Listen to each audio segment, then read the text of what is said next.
अस्सलाम वालेकुम या साहिबुल असर व ज़मान। जन्नत विच काफरां दे बच्चे जी इहदे उत्ते वीडियो अज कुरान पाक दे विच है कि इनके गिरद लिए फिरेंगे हमेशा रहने वाले लड़के। ए सूरत वाक़या दी 17 तो लैके 20 तक आयतां ने तो उहदे विच एह कि कुछ लड़के होणगे कि ओह ना जन्नत दे विच खिदमत गुजार होणगे, यानी कि वो जन्नतियां नूं जाम पेश करनगे, जन्नतियां दी खिदमत गुजारी करनगे, ठीक है, उन्हां दे अगे पिछे फिरनगे, ठीक है, जन्नत दे विच, यानी कि जिवें एज ए वेटर कोई हुंदा है इस तरह होणगे। उन्हां नूं कोई खिदमत नहीं उन्हां दी कर रिहा, उन्हां नूं कोई ऐशो इशरत नहीं है, लेकिन सिर्फ वो जन्नतियां नूं खाना शाना खवा रहे ने या उन्हां दी खिदमत कर रहे, जो भी मामला उन्हां वास्ते ना तो कोई हुरां ने ते ना ही कोई मज़े। बस जिवें शादी दे विच वेटर नहीं हुंदे इस तरह ही हुंदे ने। जिस तरह देखो तुसीं शादी जांदे तो वेटर बेचारे दा की हुंदा है, ठीक है, वो तो शादी का हिस्सा नहीं ना हुंदा वेटर, वो खा पी तो मज़े तो तुसीं कर रहे होंदे हो, वेटर दा की। ਇਹੋ ਹੀ ਉਹ लड़के कर रहे ने।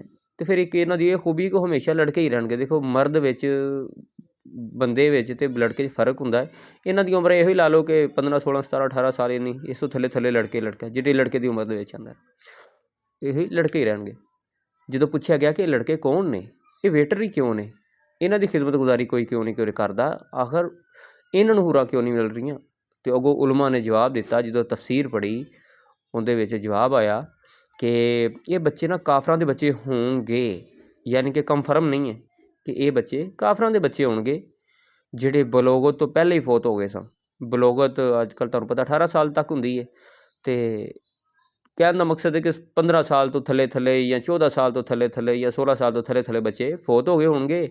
ਇਹ ਵੀ ਹੋ ਗਏ ਹੋਣਗੇ, ਸ਼ੱਕ ਇਹਨਾਂ ਦੇ ਕੁਛ ਚੰਗੇ ਕੰਮ ਹੋਣਗੇ ਜਿਨ੍ਹਾਂ ਦੇ ਵਜ੍ਹਾ ਤੋਂ ਅੱਲਾ ਨੇ ਇਹਨਾਂ ਨੂੰ ਦੋਜ਼ਖ ਨਹੀਂ ਭੇਜਿਆ ਅਤੇ ਜੰਨਤ 'ਚ ਭੇਜ ਦਿੱਤਾ ਤਾਂ ਕਿ ਜੰਨਤੀ ਲੋਕਾਂ ਦੀ ਖਿਦਮਤ ਕਰਨ।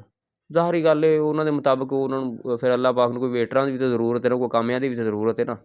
ਉਹਨੇ ਕਿਹਾ ਇਹਨਾਂ ਨੂੰ ਜਨਮ ਕੀ ਭੇਜਣਾ ਹੈ, ਚਲੋ ਕੋਈ ਕਾਫਰ ਹੀ ਸਨ, ਕੋਈ ਚੰਗੇ ਕੰਮ ਹੀ ਤਾਂ ਸੀ ਇਹਨਾਂ ਦੇ, ਅਤੇ ਇਹਨਾਂ ਨੂੰ ਚਲੋ ਜੰਨਤ ਭੇਜ ਦਿੰਦੇ ਹਾਂ। ਅੱਛਾ, ਇਹ ਕਾਫਰਾਂ ਦੇ ਬੱਚੇ ਸੀ। ਗੱਲ ਸਮਝ 'ਚ ਨਹੀਂ ਆਈ ਮੇਰੀ, ਗੱਲ ਸਮਝ ਨਹੀਂ ਆਈ। ਇਹ ਸ਼ਾਇਦ ਹੋਣਗੇ ਵਾਲਾ ਲਫ਼ਜ਼ ਨਾ, ਇਹ ਤਾਂ ਸ਼ੱਕ ਵਾਲੀ ਗੱਲ ਹੁੰਦੀ ਹੈ, ਠੀਕ ਹੈ। ਬਲੋਗਤ 18 ਸਾਲ ਤੱਕ ਤਕਰੀਬਨ ਹੁੰਦੀ ਹੈ, ਜਦ ਕਿ 12 ਸਾਲ ਦਾ ਲੜਕਾ ਇਹਨੂੰ ਸਭ ਕੁਝ ਪਤਾ ਹੁੰਦਾ, ਉਹ ਕੁਫਰ ਵੀ ਕਰ ਰਿਹਾ ਹੁੰਦਾ, ਤੁਹਾਨੂੰ ਪਤਾ ਹੁੰਦਾ ਮੈਂ ਕੀ ਕਰ ਰਿਹਾ ਕੀ ਨਹੀਂ ਕਰ ਰਿਹਾ। ਚਲੋ 14 ਸਾਲ ਦੇ ਬੱਚੇ ਨੂੰ ਤਾਂ ਪਤਾ ਹੋਏਗਾ ਨਾ, ਲੜਕੇ ਨੂੰ। ਇਹ ਕੈਸੀ ਗੱਲ ਹੈ ਕਿ ਬਈ ਉਹਨਾਂ ਲੜਕਿਆਂ ਨੂੰ ਜੰਨਤ 'ਚ ਭੇਜ ਦਿੱਤਾ, ਲਓ ਜੀ ਤੁਸੀਂ ਜੰਨਤ ਜਾਓ। ਅਤੇ ਅਗਰ ਇਹ ਗੱਲ ਵੇਖੇ, ਤੁਸੀਂ ਕਾਫਰ ਤੋਂ ਕਾਫਰ ਲੈ ਲਓ, ਤੁਸੀਂ ਅਗਰ ਅਥਿਸਟ ਜਿਹਨੂੰ ਕਿਹਾ ਜਾ ਰਿਹਾ, ਜਿਹਨੂੰ ਮਲਹਦਾਰੀਆ ਕਿਹਾ ਜਾ ਰਿਹਾ, ਉਹ ਚੰਗੇ ਕੰਮ ਨਹੀਂ ਕਰਦੇ, ਫਿਰ ਇਹਦਾ ਮਤਲਬ ਇਹ ਉਹ ਤਾਂ ਸਾਰੇ ਫਿਰ ਉਹਨਾਂ ਦੇ ਬੱਚੇ ਜੰਨਤ 'ਚ ਹੀ ਜਾਣਗੇ ਨਾ ਸਾਰੇ। ਅੱਛਾ, ਮੈਨੂੰ ਕੋਈ ਐਸੇ ਕਾਫਰ ਵਿਖਾਓ ਜਿਹੜੇ ਚੰਗੇ ਕੰਮ ਨਾ ਕਰਦੇ ਹੋਣ, ਕੋਈ ਕਾਫਰ ਵਿਖਾ ਦਿਓ, ਦੁਨੀਆ ਦੇ ਕੋਈ ਕਾਫਰ ਵਿਖਾ ਦਿਓ, ਇੱਥੋਂ ਤੱਕ ਜਿਹੜੇ ਅੱਲਾ ਨੂੰ ਵੀ ਨਹੀਂ ਮੰਨਦੇ ਉਹ ਵੀ ਚੰਗੇ ਕੰਮ ਕਰਦੇ ਪਏ ਨੇ, ਇਨਸਾਨੀਅਤ ਦੇ ਨਾਲ ਕੋਈ ਅੱਛੇ ਕੰਮ ਕਰ ਰਹੇ ਨੇ। ਇਹ ਕਿਹੜੇ ਕਾਫਰਾਂ ਦੇ ਬੱਚੇ ਜਿਹੜੇ ਚੰਗੇ ਕੰਮ ਕਰਨ ਦੇ ਨੇ, ਅਤੇ ਅੱਲਾ ਉਹਨਾਂ ਨੂੰ ਜੋ ਜਹੰਨਮ ਦੀ ਬਜਾਏ ਜੰਨਤ ਭੇਜ ਰਿਹਾ, ਉਹ ਵੀ ਕਹਿ ਰਿਹਾ ਖਿਦਮਤ ਕਰੋ। ਅਤੇ ਉੱਥੇ ਵੀ ਐਜ਼ ਏ ਸਜ਼ਾ ਹੀ ਹੈ ਉਹਨਾਂ ਨੂੰ, ਉੱਥੇ ਵੀ ਬਤੌਰੇ ਸਜ਼ਾ ਹੀ ਕੱਟ ਰਹੇ ਨੇ ਕਿ ਉਹ ਸਿਰਫ ਖਿਦਮਤ ਕਰ ਰਹੇ ਨੇ, ਉਹਨਾਂ ਦਾ ਆਪਣੇ ਵਿਚਾਰਿਆਂ ਦਾ ਕੁਛ ਨਹੀਂ। ਇਹ ਬੱਚੇ ਕੌਣ ਨੇ ਭਾਈ? ਉਹ ਮੇਰਾ ਸਵਾਲ ਹੈ ਕੁਰਾਨ ਦੇ ਆਲਮਾਂ ਕੋਲੋਂ, ਜਿਹੜੇ ਬੜੇ ਚੌਧਰੀ ਨੇ, ਉਹਨਾਂ ਕੋਲ ਸਵਾਲ ਮੇਰਾ ਕਿ ਤੁਸੀਂ ਇਹ ਤਫਸੀਰ ਆਪਣੇ ਆਪ ਕੀਤੀ ਹੈ, ਆਪਣੇ ਆਪ ਤਫਸੀਰ ਕੀਤੀ ਨਾ? ਕਿਆ ਤੁਹਾਡੇ ਕੋਲ ਆਲੇ ਰਸੂਲ ਸੱਲੱਲਾਹੁ ਅਲੈਹਿ ਵਸੱਲਮ ਮੌਜੂਦ ਨਹੀਂ ਸਨ? ਕਿਸ ਦੌਰ ਦੇ ਵਿੱਚ ਆਲੇ ਰਸੂਲ ਸੱਲੱਲਾਹੁ ਅਲੈਹਿ ਵਸੱਲਮ ਮੌਜੂਦ ਨਹੀਂ ਸਨ? ਇਮਾਮ ਜਾਫਰ ਮੌਜੂਦ ਸਨ, ਇਮਾਮ ਹਸਨ ਅਸਕਰੀ ਤੱਕ ਮੌਜੂਦ ਸਨ, ਨਬੀ ਪਾਕ ਤੋਂ ਤਕਰੀਬਨ 350 ਸਾਲ ਤੱਕ ਇਮਾਮ ਹਸਨ ਅਸਕਰੀ ਤੱਕ ਮੌਜੂਦ ਸਨ, ਠੀਕ, 300 250 ਜਾਂ 350 ਸਾਲ ਤੱਕ 300 ਸਾਲ ਤੱਕ ਇਮਾਮ ਹਸਨ ਅਸਕਰੀ ਮੌਜੂਦ ਸਨ। ਉਹਨਾਂ ਕੋਲ ਕਿਉਂ ਨਹੀਂ ਪੁੱਛ ਸਕੇ? ਚਲੋ ਇਮਾਮ ਮਹਦੀ ਤਾਂ ਚਲੋ ਤੁਹਾਡੇ ਮੁਤਾਬਕ ਆਇਆ ਬੱਚੀ ਸਹੀ ਨਾ, ਕੋਈ ਤਾਂ ਇਮਾਮ ਅਹਿਲੇ ਬੈਤ ਹੈ ਸਨ ਨਾ ਜਿਹਨਾਂ ਨੂੰ ਤੁਸੀਂ ਪੁੱਛ ਸਕਦੇ ਸੀ, ਪਰ ਪੁੱਛਿਆ ਨਹੀਂ ਨਾ ਤੁਸੀਂ। ਜਦੋਂ ਨਹੀਂ ਪੁੱਛਿਆ ਫਿਰ ਆਪਣੇ ਕੋਲੋਂ ਹੀ ਇਹ ਤਰਜਮੇ ਕਰੋਗੇ ਨਾ, ਸ਼ਾਇਦ ਉਹ ਹੋਂਗੇ, वो काफरों के बच्चे होंगे, वो होंगे, ਇਹ ਹੋਂਗੇ ਵਾਲੀ ਨਾ ਇਹ ਸ਼ੱਕ ਦੀ ਗੱਲ ਹੁੰਦੀ ਹੈ, ਅਤੇ ਤੁਸੀਂ ਸ਼ੱਕ 'ਚ ਪਾ ਰਹੇ ਹੋ ਆਮ ਨੂੰ। ਪਰ ਹਾਲੇ ਮੇਰਾ ਇੱਕ ਸਵਾਲ ਹੈ, ਖੈਰ ਮਾਲਕ ਦਾ ਕਰਮ ਹੈ, ਮੇਰੇ ਮੁਰਸ਼ਿਦ ਦਾ, ਮੇਰੇ ਮੌਲਾ ਦਾ, ਮੇਰੇ ਮਾਲਕ ਦਾ ਬੜਾ ਕਰਮ ਹੈ ਕਿ ਸਾਨੂੰ ਪਤਾ ਇਹ ਕੌਣ ਨੇ, ਠੀਕ ਹੈ। ਇਹ ਮੌਲਾ ਦੀ ਹੀ ਕੀਤੀ ਹੋਈ ਤਫਸੀਰ ਹੈ, ਉਹਨੇ ਦੱਸਿਆ ਕਿ ਕੌਣ ਹੈ, ਪਰ ਤੁਹਾਨੂੰ ਕਿਉਂ ਨਹੀਂ ਪਤਾ ਇਸ ਚੀਜ਼ ਦਾ? ਤੁਸੀਂ ਉਹੀ ਗੱਲ ਕਿ ਇਹ ਤਫਸੀਰ ਲਿਖ ਦਿੱਤੀ ਕਿ ਸ਼ਾਇਦ ਉਹ ਕਾਫਰਾਂ ਦੇ ਬੱਚੇ ਹੋਣ, ਅੱਲਾ ਨੇ ਉਹਨਾਂ ਨੂੰ ਕੋਈ ਚੰਗੇ ਕੰਮ ਦੀ ਵਜ੍ਹਾ ਤੋਂ ਭੇਜ ਦਿੱਤਾ। तो बई ये दसो ये लड़के कौन ने?